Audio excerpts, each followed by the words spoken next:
Hi friends, good evening সবাইকে। আশা করছি আপনারা সবাই খুব ভালো আছেন। আমিও কিন্তু ভালো আছি।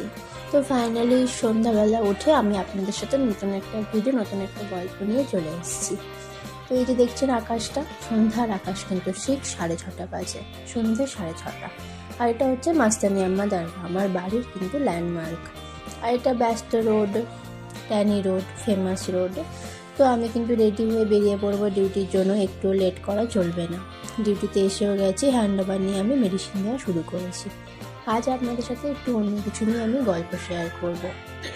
আপনারা মনে করেন যে নার্সিং লাইফও খুব বেশি টাফ, বা কেউ কেউ মনে করতে পারেন যে অনেকটা বেশি ইজি, কিন্তু যেটা সামনে থেকে দেখা যায় সেটা কিন্তু মোটেও নয়। যারা এটার মধ্যে আছেন, যারা এই ফিল্ডে কাজ করেন, তারাই জানেন যে কতটা কী থাকে এর মধ্যে।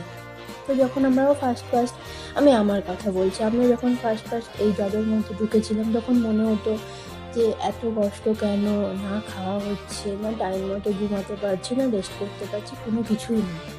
কিন্তু যখন আস্তে আস্তে আপনি এটার মধ্যে ইনভলভ হবেন, তখন যখন এই ব্যাপারে আপনি এতটা জানবেন, বা কিছু যখন চোখের সামনে আপনার নিজের নিজের হোক ইয়া পরের হোক কোনো কত সিনিয়র পেশেন্ট, কত ছোট্ট ছোট্ট বাচ্চা, কত আপনাদের এদেরও পেশেন্ট যখন অনেক ইমার্জেন্সি কেসে আসেন, তখন কিন্তু আপনাদের মাথাতে এগুলো থাকার কথা নয়, বা আমার মাথাতেও এই জিনিসগুলো থাকে না যে কেন খাওয়া হয়নি, কেন আমি রেস্ট করতে পারছি না। তখন একটাই আমাদের মোটিভ থাকে কি কী করে মানুষটাকে সুস্থ করা যায়, কী করে ওকে সুস্থ স্বাভাবিক জীবনে ফেরানো যায়। তো এটা নার্সিং ফিল্ডে আমার তো মনে হয় আমার এটা মাইন্ডে আসাটা খুব ভালো। আর এটা সবার যারা যারা নার্সিং ফিল্ডে আছেন সবার মাথাতে এটা থাকাও ঠিক।